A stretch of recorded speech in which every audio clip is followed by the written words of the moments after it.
정치권 이슈 바로 분석을 해보도록 하겠습니다. 신성범 전 국회의원, 배종호 세한대 교수 나와 계십니다. 어서 오세요. 안녕하세요. 네, 안녕하세요. 민주당 얘기 바로 해보도록 하겠습니다. 말씀드린 것처럼 우상호 사선 국회의원이 비대위원장으로 추천을 받았고 비대위원들 면면도 소개를 했습니다. 초선은 이용우, 재선에서 박재호, 3선의 한정애, 원외 김현정 평택을 지역 구 협의회장, 그리고 박홍근 원내대표를 당연직으로 비대위원 5명에 대한 선임 과정.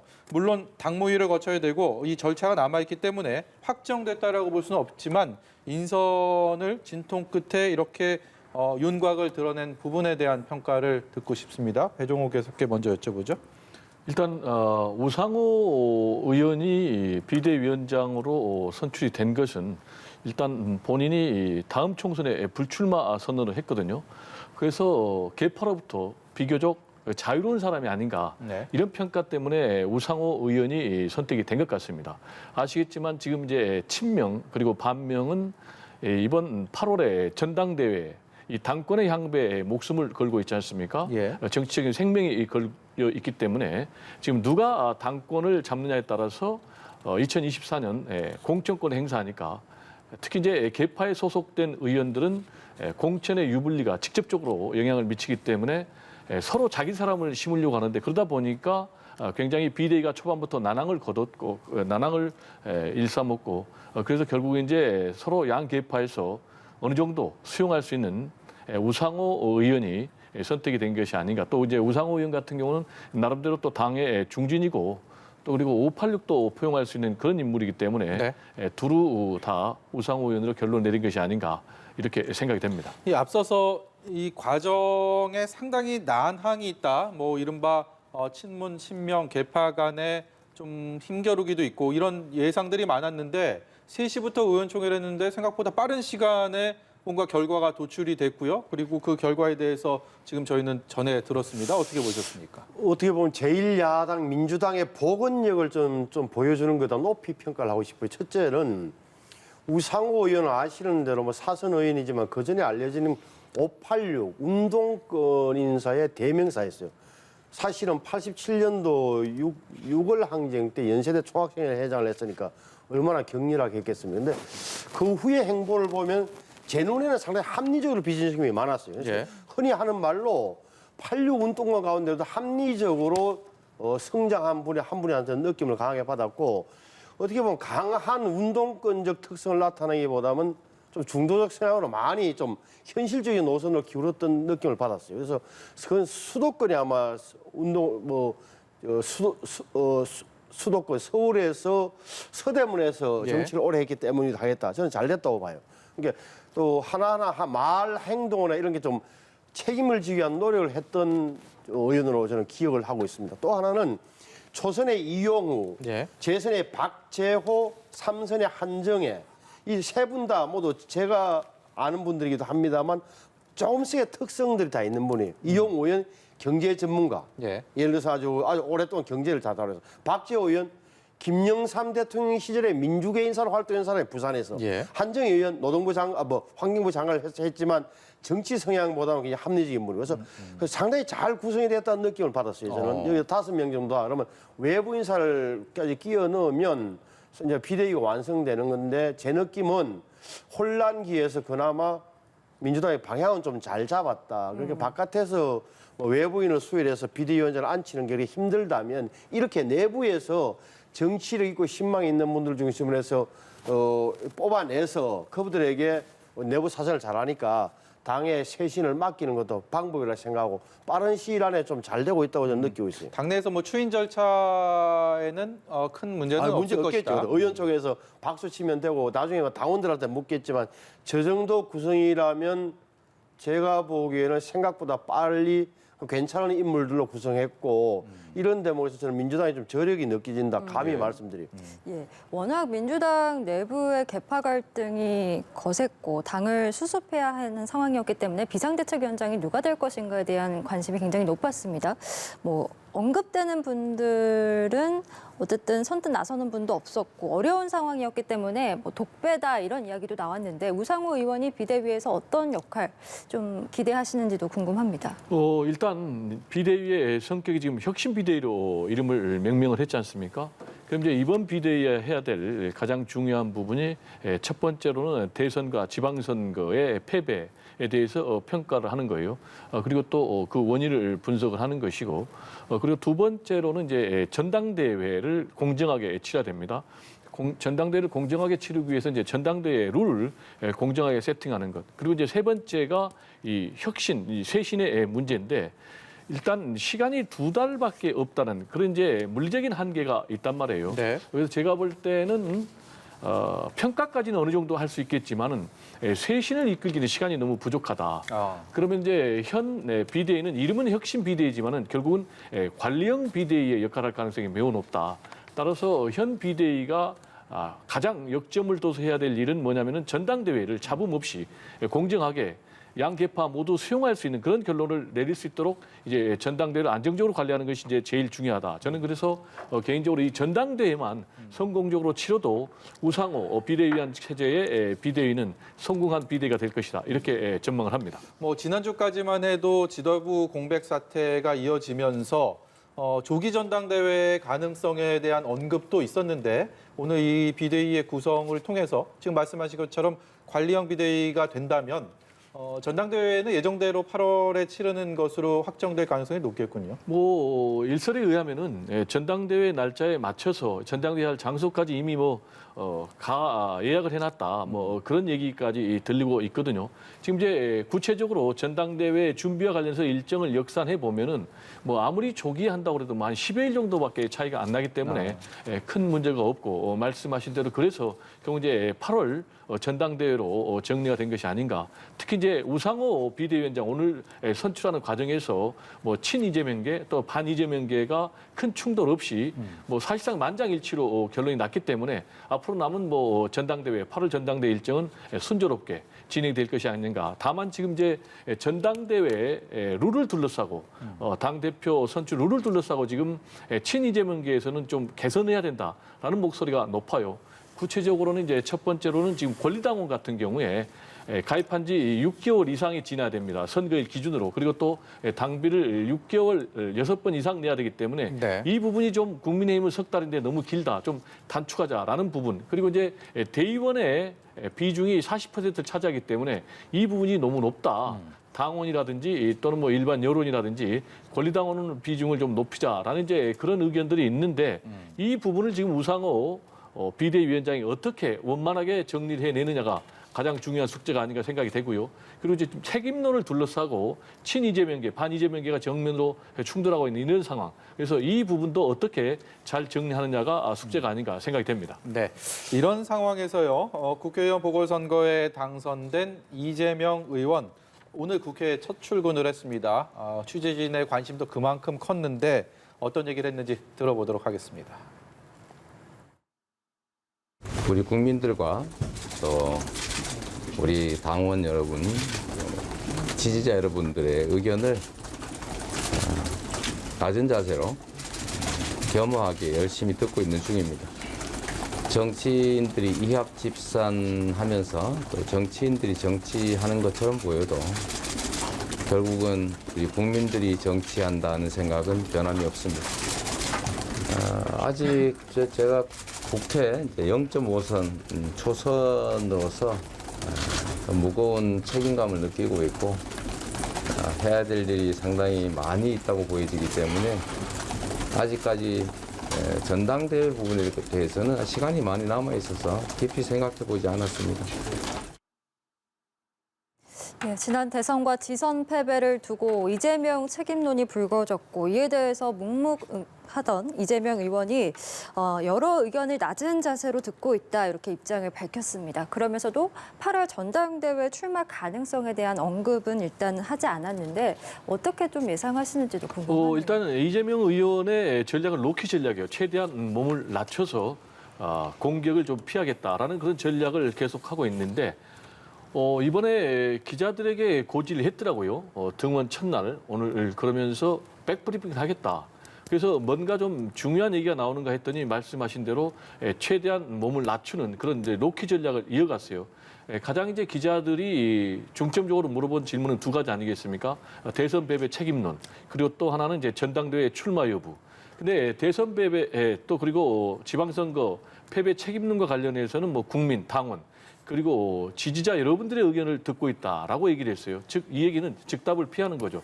특히 이제 제가 좀 주목해서 눈여겨봤던 표현 부분은 지지자 여러분들의 의견도 경청하고 있다라는 얘기이기 때문에 결국은 종합적으로 본인이 나중에 결정하겠다라는 이제 그런 입장이고 또 하나는 전당대회에 출마하겠느냐라는 부분과 관련해서도 출마 안 한다는 얘기는 안 했어요. 예. 일단 초선 의원이니까 의원으로서 역할을 하고 그리고 시간이 좀 많이 남아있다. 즉 이 얘기는 뭐겠습니까? 출마 여부에 대해서 생각해서 결정하겠다라는 것이에요. 그러면은 이재명 의원의 지금까지의 쭉 흐름을 보면은 일단 전당대회에 출마하는 쪽으로 그렇게 방향이 잡혀져 있다는 분석이 우세하고요. 그리고 특히 이제 친이재명계 의원들 역시 자전거 페달론, 구체적으로 얘기하면 자전거 페달을 계속 밟다가 안 밟으면 쓰러지니까 또 당내에서 가장 득표력 있고 영향력 있는 사람이 이재명 의원이니까 출마해야 된다, 전대에. 그래서 당을 혁신해야 된다. 이런 입장이기 때문에 이재명 의원은 문재인 모델을 선택할 것 같아요. 문재인 전 대통령 같은 경우도 대선에서 실패했지만은 결국은 반발에도 불구하고 전당대회에 출마해서 당권을 획득했고 또 그걸 발판으로 대선에 도전해서 대통령이 됐지 않습니까?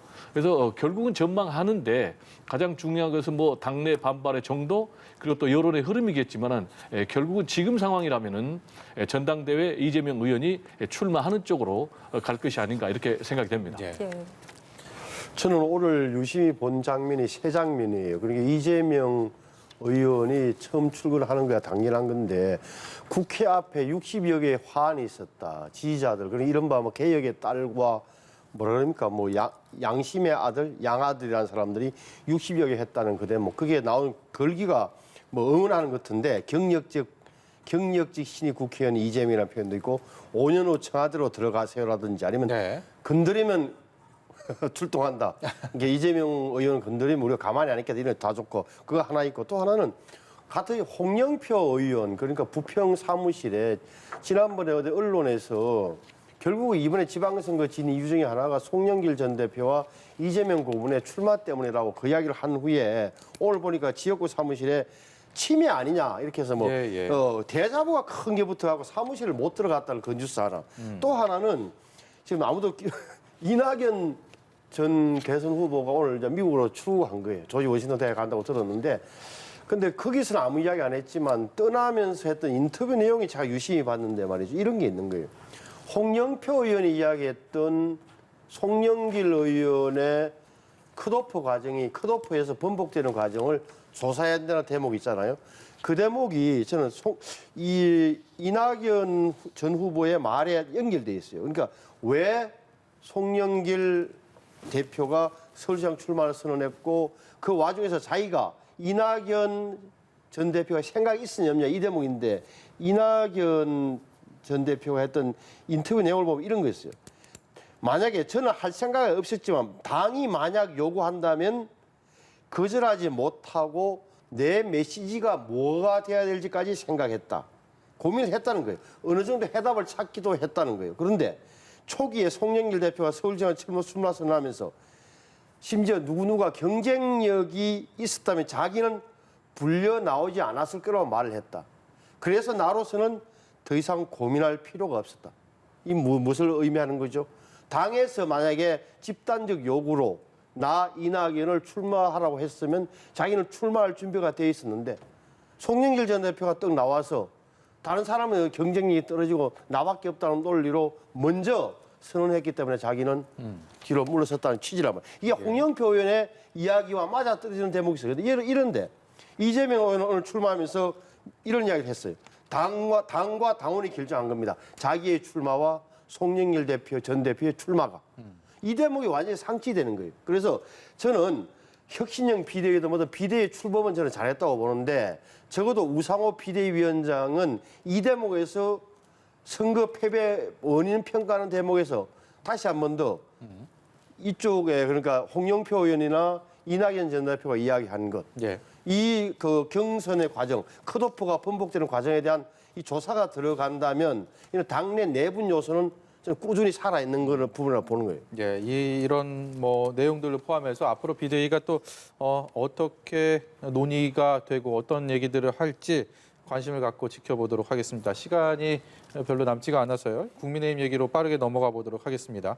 국민의힘은 대선에 이어서 지방선거까지 승리를 했습니다. 그런데 당을 혁신하겠다라고 혁신위원회를 꾸렸고요. 그리고 당대표는 우크라이나를 방문했습니다. 일련의 사항들이 그렇게 일상적으로 와닿지는 않습니다. 그리고 이 당대표의 행보에 대해서 당의 이른바 윤핵관이라고 불리는 핵심 인물들은 또 강하게 비판을 하고 있는 상황입니다. 일련의 상황들에 대한 또 평가도 필요할 것 같은데요. 어떻게 보고 계십니까? 일단 이준석 대표는 정치적 위기에 몰려 있다고 봐야 돼요. 아시겠지만 이미 윤리위에 성상납 의혹 그리고 증거 인멸 교사 의혹과 관련해서 회부가 됐지 않습니까? 이 자체가 지금 우리 정치사에서는 굉장히 이례적인 일이에요. 제 기억으로는 과연 집권당 대표가 윤리에 회부된 적이 있나? 제 기억으로는 없거든요. 그리고 징계 절차까지 지금 개시가 됐어요. 징계 절차는 네 가지 아니겠습니까? 뭐 제명도 있고 당원권 정지도 있고 출당 권고도 있고 가장 약한 것이 경고인데 문제는 성상납 의혹, 증거인멸 교사와 관련해서 가장 약한 징계만 내려줘도 이준석 대표는 정치적으로 치명타를 입는 거예요. 그렇기 때문에는 당대표직을 유지하기도 어려운 이런 상황이에요. 그래서 이런 정치적인 위기를 타개하기 위해서 집권당으로서는 연전연승한 그런 상황에서 혁신위원회 카드를 꺼낸 것이 아닌가. 또 우크라이나라는 현재 진행 중인 그런 나라를 방문한 것이 아닌가. 이런 시각을 지금 강력하게 친윤 그룹에서는 얘기를 하고 있거든요. 예. 근데 이제 문제는 24일 날쯤에 이제 윤리위의 결과가 나온다는 거 아니겠습니까? 그리고 지금 전반적으로 상당히 무게중심은 윤핵관을 중심으로 한 친윤들이 장악하고 있는 그런 상황. 그리고 또 당 윤리위에 회부가 되고 징계 절차가 개시가 됐다는 것 자체가 지금 당 윤리위도 이준석 대표에게는 그렇게 호의적이지 않다라는 이제 그런 분석이 가능하거든요. 그러면 24일 날 어떤 결과가 나온다면은 상당히 이준석 대표로서는 정치적인 치명타를 맞을 가능성이 있고 또 친윤계대 그리고 친이준석계가 정면 충돌하면서 국민의힘이 내용에 휩쓸 가능성이 있다. 이렇게 전망을 합니다. 네. 저는 좀 뭐 내홍 국힘의 내홍 이건 어떻게 보면 이긴 다음에 다시 한번 벌어지는 당 헤게모니적 요소는 헤게모니 투쟁기 요소는 분명히 있다. 그러면서도 이준석 대표의 임기는 내년 6월까지인데 조기 전당대회가 열릴 것이냐 이 부분은 누가 결정하겠어요? 민심과 당원들이 결정할 터인데 지금으로 봐서는 24일에 그 결정에 따라 달라지겠지만 당겨질 가능성은 좀 별로 없어 보인다. 명분적으로도 그렇다. 다만 이준석 대표의 리더십에 대한 의문 같은 것은 많이 지금 생기고 있는 건 맞다. 그래서 정진석 의원이나 이런 중진들이 볼 때는 지금 가장 중요한 당의 역할은 윤석열 정부의 성공을 위해서 힘을 모아서 당이 뒷받침을 어떻게 할지를 고민해야 될 시점인데 혁신위원회가 웬 말입니까? 뭐 이런 거잖아요. 근데 혁신위원회 이준석 대표의 생각엔 제가 볼 때는 오히려 이때 다시 말하면은 우리 힘으로 이긴 게 아니라 국민의힘의 능력으로 이긴 게 아니라 민주당의 실수로 이겼다는 전제하에 우린 혁신 노력을 가열차게 전개하겠다. 2년 후에 있을 공천도 시스템 공천으로 가자. 이런 취지일 거예요. 그런데 상대편에서 보기에는 좀 더 마뜩차는 한쪽에서 보기에는 다음 당대표의 권한을 왜 임기가 6월이면 끝나는 지금 대표가 왜 행사하려고 그래. 이런 대목이 깔려 있는 거다. 다만 여기에 대해서는 윤석열 대통령의 의중도 당에는 관여 안 하겠지만 은연중에 굉장히 중요한 요소가 될 수밖에 없다는 게 정치 현실이라고 봐요. 그래서 네. 우크라이나 갔다 와서 아마 대통령하고 이준석 대표하고 면담도 해서 아마 방문 결과도 설명할 텐데 그런 자리에서 어느 정도 가닥이 잡힐 것이라는 게 정치적 상식이라고 봅니다. 예, 이런 가운데 차기 당권 주자들의 행보 역시 주목이 되는데 뭐 거론되는 인물들 중에는 김기현, 안철수 의원, 뭐 나경원 전 의원 이제 물밑 경쟁이 본격화되지 않을까라는 예상이 됩니다. 어떻게 좀 예측하시는지요? 뭐 사실상 지금 국민의힘 같은 경우는 당권을 둘러싼 헤게모니 싸움이 시작이 됐단 말이에요. 그러니까 자연스럽게 차기 대권을 노리는 그런 주자들 또 차기 당권을 노리는 주자들은 전당대회에 출마 준비를 해야 되겠죠. 또 그리고 대권 도전 준비를 벌써부터 해야 되겠죠. 지금 이제 김기현 전 원내대표 같은 경우가 당내 1호 공부 모임을 지금 만들었지 않습니까? 네. 새 미래라고 돼 있어요. 그래서 우리나라의 뭐 핵심 현안들, 뭐 부동산 문제라든지 기후 변화 문제라든지 일자리 문제라든지 이런 부분에 대해서 뭔가 좀 해법을 내놓겠다. 따라서 이런 공부 모임을 통해서 자연스럽게 차기 전당대회 준비를 하겠다라는 이제 그런 포석이고요. 안철수 의원 같은 경우는 이제 3선 의원이 됐지 않습니까? 원내 지지에 성공을 했지 않습니까? 그런데 이제 안철수 의원이 그리고 있는 대권 도전의 흐름은 역시 당권에 도전해서 당권을 획득하고 그리고 대권에 도전하는 것인데 문제는 이제 당내 기반이 굉장히 취약하다는 거 아니겠습니까? 그래서 이 공부 모임을 통해서 자연스럽게 좌파 소속의 의원들을 좀 합류를 하겠다. 그리고 의원들과의 시큰식을 통해서 좀 외연을 확대하겠다라는 것이 아닌가 이렇게 생각이 되고요. 재밌는 부분은 이 가운데 지금 친윤 내지는 윤핵관은 없단 말이에요. 그래서 결국은 제가 볼 때는 누가 당권을 잡느냐 이 부분도 이 윤핵관이 결정할 문제가 아닌가 이렇게 생각이 됩니다. 안철수 의원의 역할은 어떻게 예상하십니까? 우선 인수위 위원장으로서 많은 장관 후보를 했을 텐데 되지 않은 이후 당권으로 당내로 들어와야 되겠다는 계산은 뭐 아무나 상식적으로 생각할 수 있는 것인데 문제의 핵심은 이른바 말씀하신 대로 친윤, 그러니까 윤석열 대통령 직계 부대라고 생각하는 사람들이 안철수 위원장이 고생했으니까 다음에 당권 도전에 시점 언제인지 모르지만 도전하면 우리가 나서서 도와주겠다는 생각을 할까 안 할까? 네. 저도 잘 모르겠어요. 이 부분은 뭐 속내를 모르겠는데 어찌됐건 중요한 것은 안철수 의원 입장에서는 적어도 이 당의 뿌리를 내리기 위해서는 진한한 노력은 필요할 거다. 왜 제가 그 표현을 쓰냐 하면은 지난 11년 동안 정치하면서 적어도 보수 본류들이 볼 때는 안철수 의원은 항상 회의적 시각을 보고 바라봤단 말이에요. 어차피 우리도 우리 당에 들어왔으니까 어떻게 하는지 지켜보자. 당신 능력이 얼마나 되는지 한번 살펴보자는 눈으로 바라보고 있을 거다. 여기서는 정말 정치력을 보여줘야 된다. 이 말씀밖에 들을 게 없어요. 지금. 네, 알겠습니다. 오늘 두 분 말씀은 여기까지 듣도록 하겠습니다. 신성범 전 의원, 배종호 세한대 교수와 함께했습니다. 오늘 말씀 고맙습니다. 네, 감사합니다.